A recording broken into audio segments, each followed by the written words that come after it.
As well, hey, welcome to Embrace the Power, and my boy Mike Jeever down here in Tampa. We got actress Anne-Marie Johnson on. We're about to touch off and talk about a couple hot topics that are happening in Hollywood because it's all on the news. Mike, how are you doing today, man? Grinding, we're doing shows left and right, man. We're doing our thing. And we have a special guest that's been here before, but she's here again. That's right. Anne-Marie Johnson. Love it. Hello. Hey, Anne, how are you doing? And Anne-Marie, I know you've been busy and you got a hard stop, so let's just get right to it. So the Writers Guild strike, and this is not the first one. And, I did my homework, so I know we've had a few back in the day. But this one seems to be a little bit more with a little bit more bite because once we're dealing with inflation, second, we're dealing with people's lives and incomes to be able to sustain life out in California, which is expensive. But also we're dealing with something new. The writers retaining their rights to what they write. So what's going on from your preview? You understand what's happening there because you're there. Well, yeah, and hi. For us, it's good morning. I know it's good afternoon for you guys. So the situation is that this is probably going to be the most important job action that the entertainment industry has seen. Not just because of the AI, and we'll talk about that situation, but this really has to do with calling a job action after a historic shutdown of the world because of the pandemic. What is quite, and inflation, but most specifically the pandemic. What is interesting though is that our industry thrived. We figured it out before a lot of other people. If you notice, there really wasn't that much of a delay in product. People were not demanding for new product because we were prepared. Our talent unions and our employers got together and really laid down some rules that many found abhorrent, but they actually worked. We had, without question, mandatory vaccination, mandatory proof of vaccination, mandatory masks at all times unless you're on camera. It was a condition of employment, vaccinations. There were many who were against that because they thought it was a violation of the rights of the control of their body. But we'd never faced anything like this. In 1918, there was no vaccination for the flu. But because there was a successful vaccination policies, we survived it. So the strike right now is not about financial survival because our employers made billions during the pandemic. There was a slight hiccup, but they continued to make billions because of reruns of product that was already in the can that they could piecemeal out. Right. So they're trying to use that argument, but the argument is a specious one because we know the entertainment industry survived better than any other industry in this country during the pandemic. So that's one thing. Actors, just like writers, are not getting, and forget about fair. There's no such thing as fair. Okay, yes, it's fair. Cut that one out of the equation. Right? That word does not exist. But actors and writers do not get their share of the pie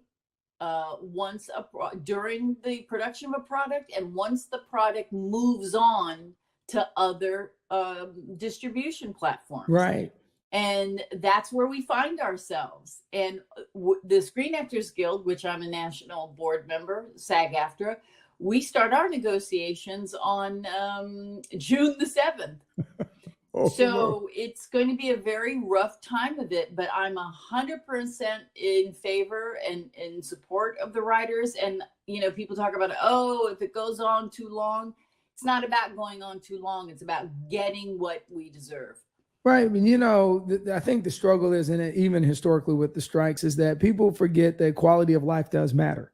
And then it's an intricate part of what we do. But when you look at the strikes for the writers and you look at you guys going into negotiations, and then the same problem we're having with sports, high school sports right now, because of NIL money that's coming in and young people are starting to get money that they never would have got 30 years ago. when you start looking at it, I think the pandemic opened up two things when it comes to you guys. And one, when you're talking about the reruns and all the other stuff, it opened up a new, it helped some industries grow because of the pandemic. So normally some businesses that weren't doing, they were doing okay streaming. Let's just talk about it. Streaming is now the money maker. It's a money maker because during the pandemic, it was like the perfect storm for them. Yes. And it's quite interesting because I did a complete online series during the pandemic via Zoom. I mean, the pandemic, it was quite interesting. We now have a whole segment of my industry, which is casting, the casting offices. Casting offices no longer exist. What? They got we all do our auditions now we tape our auditions or we do it during a Zoom. There's no more face-to-face. The casting directors have figured it out, which saves millions of dollars for production offices because they don't have to pay for casting offices. So you're saying nobody's sitting on the sofa waiting to go in the room the next time around? You do it just like this. You do it like we're doing. So my industry figured it out and ran with it and will not go back to the way it was. So it was cost effective is what you're saying. Which is cost effective. Is it as artistically sound as it was before? No. Are we seeing less talented people on television and movies now? Yes. Because they're relying on YouTube, all the other social media platforms to find talent. So content, not writing necessarily, but on-camera content hasn't gotten better, but it's costing my employers less to do it that way. See, we figured it out. Yeah, the cost less. Right. Go ahead, Mike. Right. Oh, excuse me. She's right because I'm not an actor, but I always like the art. The art form has always intrigued me, music and acting. But you can notice when somebody acts good and when somebody acts is like, what? Excuse my French, what the fuck? So, like, what is it? Like, who is it? Because now Netflix are producing movies, Amazon movies, and this, that, all these other, showcases and stuff like that. But the thing is, they're horrible. They're not they're quality. Horrible. I mean, and I think everyone has noticed the quality has just dropped considerably, specifically on platforms that provide you the series right away, right? So there's no once a week you're going to see it. Although they're changing, they figured it out. They were cannibalizing themselves by allowing all 7 to 13 episodes to be available right away because the average human being would watch it all in one day and then want more. It's like crack. I want more. So they needed to fulfill that I want more. And so the quality of the shows are horrible. I mean, but putting that aside, because, art is like pornography, right? What may be disgusting to one person is titillating to the other person, right? So, but the actual reality of it is the talent, are getting cheated left and right when it comes to residuals, royalties, how many writers can you have in a room? They talk about Netflix and Amazon, and they talk about, diversity. Well, yeah, we may be working more, but we're making less. Less. So it's really, that's why I'm saying that right now, the writer's strike is without question the most pivotal time in the entertainment industry, even more important than the introduction of sound. Wow. So let me ask you, we're going to touch on this real quick on the evolution of our artificial intelligence, which I talked to Dr. Gila Kunst over in Israel about just before me and you got on. And the thing is that there's not at least 9 articles today in the news on social media about the impact of artificial intelligence and how there's very little guidelines, very little ethical guidelines. And then the fact that the guy that owns it pretty much says he's going to keep developing it. Now, how people use it is not really, on him. It's on the people that use it, the platform. But the writers really saw, a couple of writers actually wrote some good op-eds on how that would impact their industry. So with there being no real legal grounds in place, how are the writers going to navigate that waters? Because, they'll get into court and the court's going to be like, well, this is not your original writings, but there's sprinkles of this and that all over the place, We've been here before, but it wasn't called AI, right? So we've been here with motion capture. On-camera performers. We've been here before. Fortunately, and also listen, not that I play video games but didn't John Madden football, that whole thing? And the players, the NFL dealt with it. The players now have I guess participate in the profit of those games. Oh, they do now, yeah, because it was the college players that were getting robbed because they were making so much money off the college players, and that's why NIL came around, and because they were killing the college players. That's why I think at least with on-camera talent, we're going to have to watch that very carefully, because not only can AI recreate or create scripts, they can recreate and create me. So, and in my contract, in my union's contract, I am in control of the use of my likeness and being. But with AI, what does that do? Who owns my likeness? Who owns my voice? Who owns my mannerism? Do I have to trademark myself? What do we have to do? This is a slippery slope, and it's just the beginning.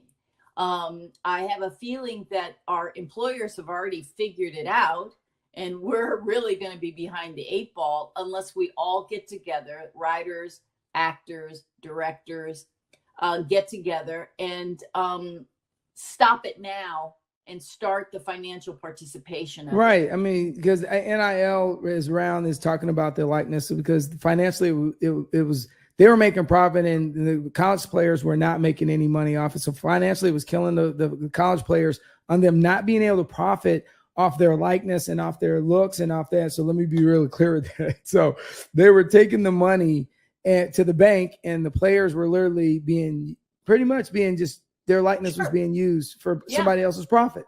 And that's the same thing the concern. It's not a fear, it's a concern. It's real that this will now slowly move into the entertainment industry. It'll hit the writers first, and then it'll hit on camera talent. So we've got to get together and do something about it. I know job actions are painful. I know that it is, especially after a pandemic, but we have to keep in mind that my industry thrived during the pandemic, unlike other industries. Oh yeah. And so as you look going forward, looking at all of this transcending, you guys got a little bit of work ahead of you guys. We have a lot of work. And keep in mind, with the Screen Actors Guild, with SAG-AFTRA, we represent about 160,000 people, right? But at any time, 98% of us are unemployed. Strike is very different when you're dealing with a community that is perpetually unemployed. I don't even know how actors or writers survive in the business they're in, because that's a passion of love, because there's the highs and then there's the lows, and there's more lows and there's more lows. What you have to, I hear no 99% of the time. Do you really? Sure. No, not you. You're not right. You're too old. You've been around too long. We need fresh faces. You're too expensive. We can find a younger you. I hear no 99% of the time. Yeah, but and it's funny is that you look at some of the shows and they're okay with doing Brady. What is it, 80 and Brady? I'm leaving that alone. If I'm gonna get canceled today, let me stop. Yeah, but that's one film out of 1,000. Right. Absolutely. Yeah. And if you notice the new version of the book club, I don't know, the new film, where are the Black women? Where are the women of color? Do they not have any friends of color? I mean, that's another, that, you know So, what? oh yeah, we're moving right back to where we started before. That's another show. Hey, so I was going to Started touch on. What I was going to touch on is you've moved behind the camera a little bit. So how's that going for you? I really like it. I'm really kind of transitioning more into producing than anything else. And the online series that I told you about from the nonprofit that I co-founded called the Mankind Initiative. We did a whole series about the relationship between the community and the police department. We are now in pre-production, talking about women and their children facing homelessness. So that's going to be our next series. And I'm also in the early stages of producing a full-length film telling the story of the first African-American police officer. Oh, the one out in, where's that, in California or Texas? In California, right. The first LAPD, African-American LAPD officer. Well, your dad? No. It was a formerly enslaved man who migrated all the way west and became the first Black officer in California. Oh, that's I was just watching a couple documentaries today, and I don't think I love this. There's some guy on TikTok right now is talking about untold stories of African American history and how some very prosperous African Americans were very prosperous in what they did, but they lost it all because of mobs and different things. But just if you're given opportunity, where we would be if the situations never happened, if people never got jealous or envious. That's another topic, right? This whole conversation about reparations. Yeah. I'm still waiting on that 40 acres and a mule, but yeah. I mean, that's going to be a really interesting story, but I'm much more interested in telling stories that about real events, real people, especially about our history. Because have we ever had control of our history? No, but we're losing the little control that we had, especially in your state. So I think it's really important to start telling these stories and maybe put a pause on the silly stories and then just spend the next 20 years telling our story. Well, I think a lot of it has to do with, if you sit down and do an analysis of most African-American students right now, if you were to sit down and get them all in a room and say, hey, let's go ahead and go through some African-American history. Let's just go through historical Black history. You would probably be shocked the amount of kids that are out of touch. We've grown up with almost the two generations now that they haven't had to fight the civil rights movement. They pretty much got the cars they wanted. They go to the colleges predominantly they want. And their micro-racism is not enough to make them understand that the price of the people that paid the price behind them. And a lot of it, their parents it's like my friends that are Spanish and they don't teach their kids to speak Spanish. It's like, your history, but you don't. Yeah, the parents are just as ignorant, right? And I think a lot of people thought, okay, well, I'll give to Black Lives Matter, and now I know about civil rights. That ain't it. That's not even close to it. I think they're catching enough. Grief themselves right now. Because the argument still is today is the young African-American males shooting each other in the inner city is one of the biggest challenges that we're all facing. And we don't even talk about it enough, which bothers me. That's quite interesting. That is our pandemic. It is. And it has been, and we're psychologically scarred. And, people talk about mental health. I mean, it has been our existence on this earth, on this land we call America. We have been psychologically scarred, and we are passing it down to each generation.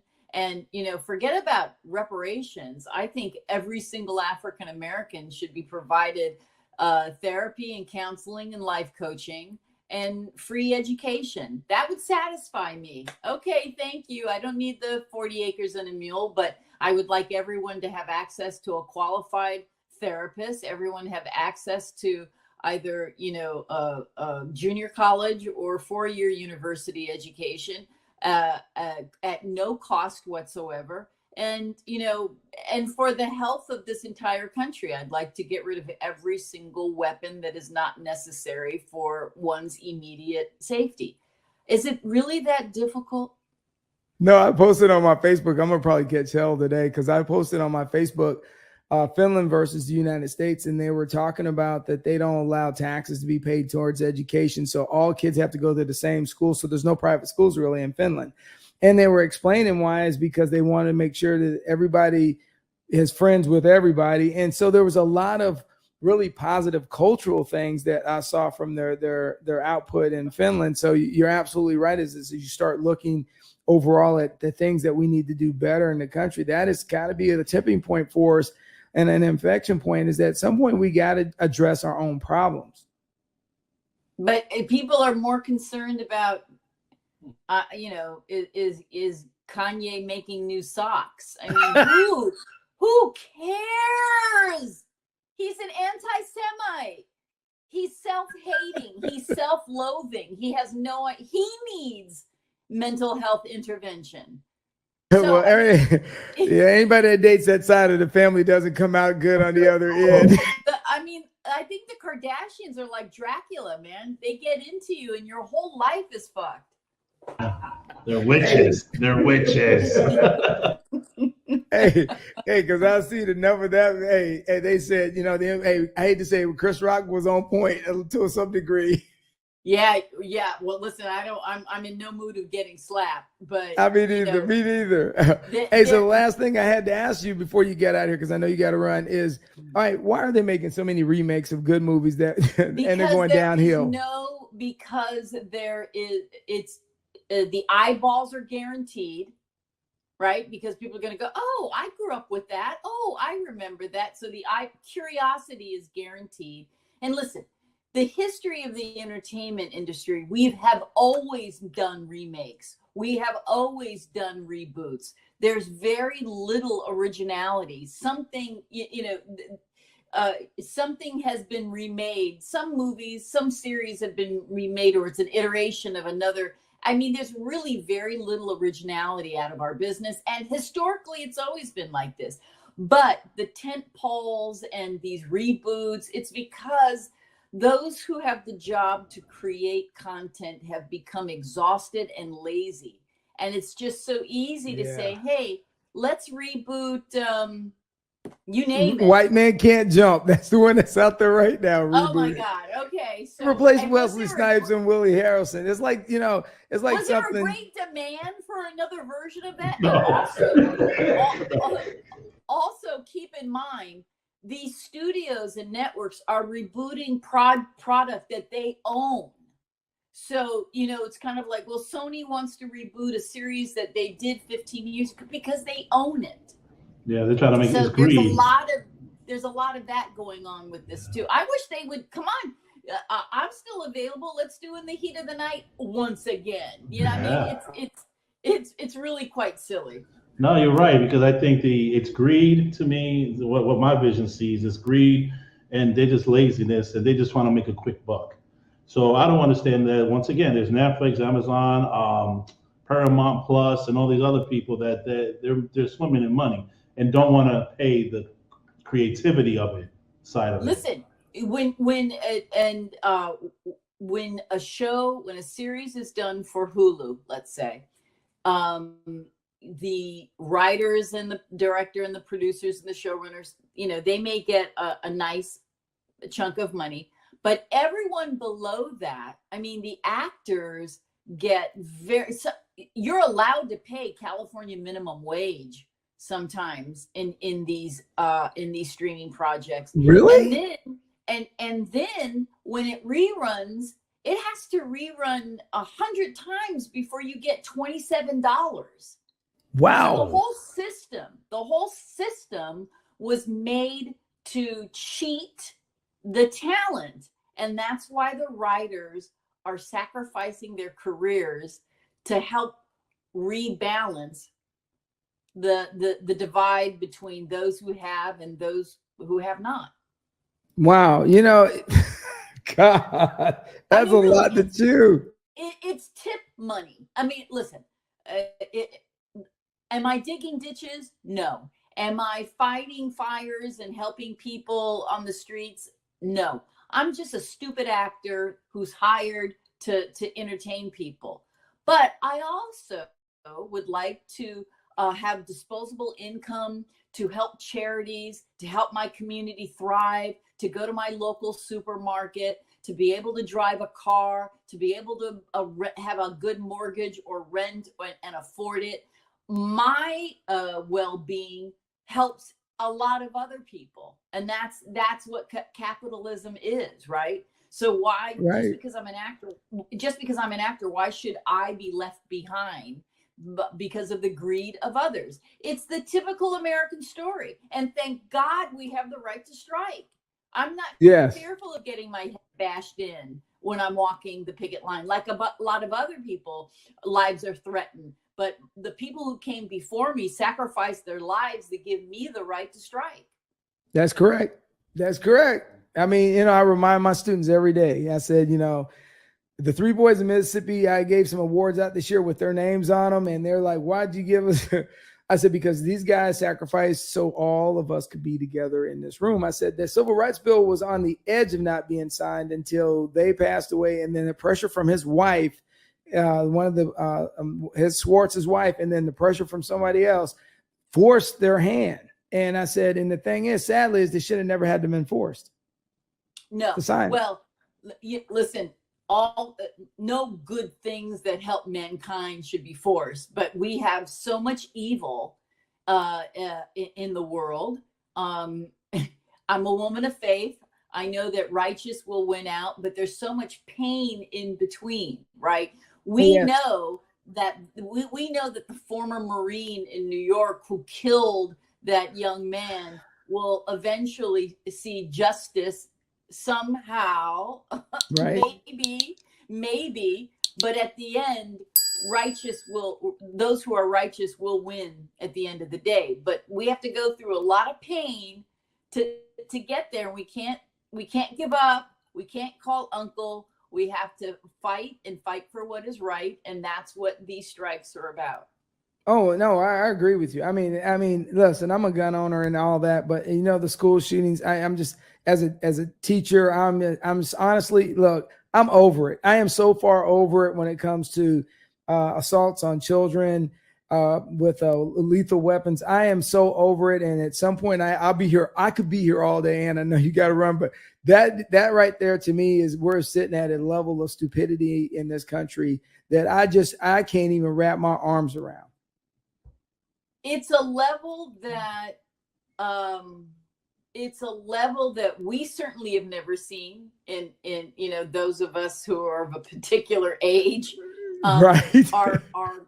Our grandparents, our parents and grandparents saw it during the civil rights movement. And it's all socially driven right now, but it's all etched in our history. It's all etched in the history of what we got. Yeah, and I told everybody, and I tell people all the time, we haven't reached our pinnacle of what we're capable of, because we constantly hold one section back or another, and then some of it we hold ourselves back, because the amount of African Americans that hold other African Americans back from being able to pursue their goals and dreams is just as crazy, and it's the colonization mindset. We are our own worst enemy. We are our own worst enemy, but we have to acknowledge the fact that it is a result. It is the collateral damage of enslavement. So it's not because we're lacking anything in our DNA or there's something so different. No, it is because we are still trying to survive the psychological generational damage of enslavement. Oh, I agree. And it's not going to happen overnight, because you really think about it, you really aren't removed until 1964, which means you were up until 1964, you were dealing with de facto slavery to some degree. Correct. And without question. 64, Without question. And the lack of generational wealth and education. And I mean, it goes on and on and on. So I get it. but we also can't use that as a crutch. Right. No, absolutely. At some point you have to teach the next generation to do better. Because look at you, look at me, look at, others. We just figured it out. And, Nelson Mandela said it, you can't exercise your rights unless you understand your rights. You need to be educated, understanding the rights. And the problem is that we fight education. I see it all the time. The young African-American students fight education. Instead of embracing it, it's how long, what's it going to take for me to get out of here and move on? And I'm like, come on. Yeah. You just look on TikTok, it'll cure you. Just look on TikTok. But I hey, can't look at that crap. I know. Social media has killed has killed the psyche of America. I don't know about other countries, but social media has killed the psyche of America. Oh yeah, it has definitely did some chopping up on it. Hey, Banana, I know you got to roll, and much love to you. And tell Gray I said hey, and you guys, you be the best version of yourself today. Mike, you got Thank anything? you. And you once guys again, nice safe. to see you. Mm-hmm. Nice to see you again. And we shall see each other soon. Yes, we will. I'm gonna try to get out to California. Love you, girl. Be good.